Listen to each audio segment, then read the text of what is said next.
Hi guys, and welcome back to a brand new video here on the channel. My name is James, and today we're going to go ahead and sit down and talk to you guys about who I think should deserve Reading's Player of the Season for the 2023-24 campaign. That's right, the illustrious award of winning Reading's Player of the Season, joining the likes of recent winners like Tom Ince, Andy Yeardom and Josh Lauren.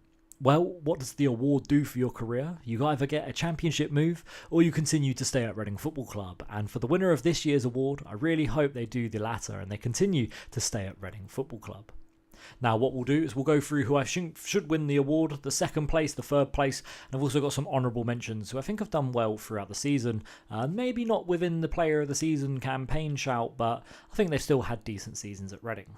Now, we'll start with the honourable mentions, and the first name I've got on the list is Nelson Abbey. Listen, he's not at Reading anymore, now plays for Olympiacos. But if you'd asked me in January who my player of the season would have been, it probably would have been Nelson Abbey at the time. A real breath of fresh air at centre-back was Abbey, and really the introduction of him at the start of the season in the Millwall Cup game was really where we introduced the new breed of Reading Football Club, and it was a youthful setup that Ruben Selles had.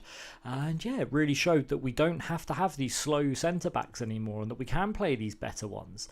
Abbey brought pace, power and a bit of one-on-one defending that Reading hadn't seen for a long time, and I think he definitely deserves to be in with a shout, at least for an honourable mention for a player of the season, as I think his first few months at Reading really were great and obviously ended up getting him a move to Olympiacos. The next player I've got on the list is Kelvin Ehebachiman. Not someone that would win Player of the Season, but someone who I think has had a decent campaign either way. He's picked up 11 goals so far this season and seen him transition from a striker out onto the left wing. I think coming off the bench, he's been absolutely fantastic for Reading over the last couple of weeks, at least over for the last month or 2 months anyway. Really the turning point for him again was when we moved him out onto left wing against Oxford, came off the bench and had a really good impact. I think at the start of the season as well was his maiden campaign. It's his first season really, full season anyway should we say, and look, to score 11 goals in your first season as a professional football player I think is a pretty good turnout. So yeah, got to say Ehebachiman, a big fair play to him. And finally, the last player who I've got for an honourable mention is Sam Smith. He's ended up playing a few games after the first few months out. He ended up with 30 starts with 2 games off the bench. In the league, he ended up scoring 13 goals, whereas overall, Sam Smith's picked up 14 goals for the campaign. I think a big change in Reading's turnaround and a big change in our form was when Sam Smith was introduced back to the side. I think with Sam Smith's introduction, there was a change of tactics as well. We started to play just one striker instead of 2, and we started to beef up the midfield a little bit more. The introduction of Harvey Knibbs playing behind Sam Smith, and I think their partnership has been fantastic this season. And 13 goals in 30 starts isn't a bad return for Sam Smith's first campaign back at Reading after being at Cambridge for a few years. I'm really looking forward to seeing what Sam Smith can do with a full pre-season and a full start of the campaign as well under his belt, as I think Sam Smith really is a 20-goal season striker and he is someone who can really help Reading push for the playoffs next season.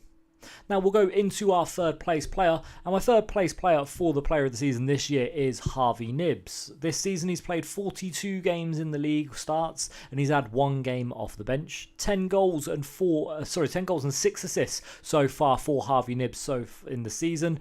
He's actually got 15 goals and 6 assists across all competitions. Listen, 21 goals and assists across your first campaign in a blue and white shirt is a good return. And I've got to say, since the introduction of Knibbs in the middle, we've seen a massive uptake in his form. I thought he was really wasted out on the left wing, and I feel like since seeing him in the middle, we've seen him play so much better. Harvey Knibbs loves to press and he loves to tackle in that midfield, and he's someone really that does not lead the line, but he helps push forward Reading Football Club and really engages in the press so well. I think Knibbs has had a really good campaign and has definitely seen himself become a fan favourite. And, you know, you see that with the celebrations at the end. Him and Mbenge, they've definitely endeared themselves to the fans. And I feel like Harvey Knibbs has had a really good campaign. Is it player of the season worthy? No, but I think he's had a really good campaign either way and can definitely be proud of the performances he's put in blue and white this year. Now, my second in player of the season just fell short of the number 1 place. I think it was a really close battle between who was going to be first and second, but I've actually gone with Tyler Bindon, someone that we didn't really expect to be involved in the Reading squad at all this year, but it was another one of them players that came in during the Millwall Cup game and has never really left. 35 starts in the league with 3 off the bench. He's actually ended up contributing 2 goals and 1 assist himself. Now, we've shown the versatility of a great defender as well, as he played a few games at right back, but for the majority of the season has filled that centre back position. And whether he's partnered Tom Holmes, Nelson Abbey, or even formed this great partnership that he's had over the last 10 games or so with Amadou Mbenge, I think Bindon has really proved that he's a Rolls-Royce type of football player. In my opinion, when I watch Tyler Bindon play, he always creates time for himself no matter where the opposition is. He's always someone that's got such a calm presence on the ball, and he drives forward really well as well. He's really strong in the air, and I think in one-on-one situations, he's also good too. I think Tyler Bindon's someone that Reading will really struggle to keep hold of in the summer. He came into the side at just 18 years old, and Reading have really got to be thankful for his mother, who took a job in the UK, and they moved from LA to England. And yeah, Tyler Bindon managed to pick up a spot at Reading Football Club and has never really left that centre-back position since. I've got to say, Bindon is definitely close to the #1 player of the season, but I think, in my opinion, the #1 has just shown a bit more consistency. When you watch Tyler Bindon, there isn't any time where you're like, oh, Tyler Bindon's had a bad game. But for some of the games, you've never really said, oh, Tyler Bindon's had a great game. Sometimes he's just average, and sometimes that's just what you need to get across the line. But Bindon's definitely had some performances this year where I thought, wow, this man is going to the very top. Now, finally, the #1 position and who I think is Reading's player of the season for this campaign is Lewis Wing. Was it really going to be anybody else? Since his free transfer from Wycombe in the summer, he's definitely proved to be one of the signings of the season, not just at Reading, but for the whole league. From the centre of midfield, he's picked up 10 goals and 11 assists in all competitions, and in League One has got an average rating of a 7.16 while playing in the centre of the park. 9 goals and 8 assists is what he's got in the league himself as well, with 37 matches started and 3 off the bench. He's another one of them players that came into the campaign not really at full match fitness, and he didn't really have the greatest of starts, but once you could see the fitness in Lewis Wing and you could see him start to get in the hang of things and the chemistry started to build up, you can really see the improvement and how vital Lewis Wing is for this Reading midfield.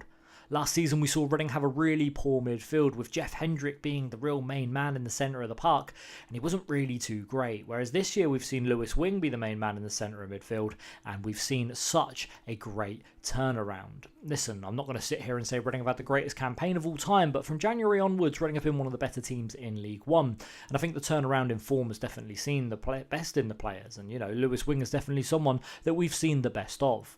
Whether it's him pinging balls across the pitch, whether it's his fantastic passing range, his ability to be able to spin out of 2 defenders on him and being able to create space for himself, or whether it's his fantastic long-range shooting ability. Lewis Wing has got some of the best goal catalogue I've seen ever for a Reading player in a single season, and really could have his own goal of the season contendership on his own.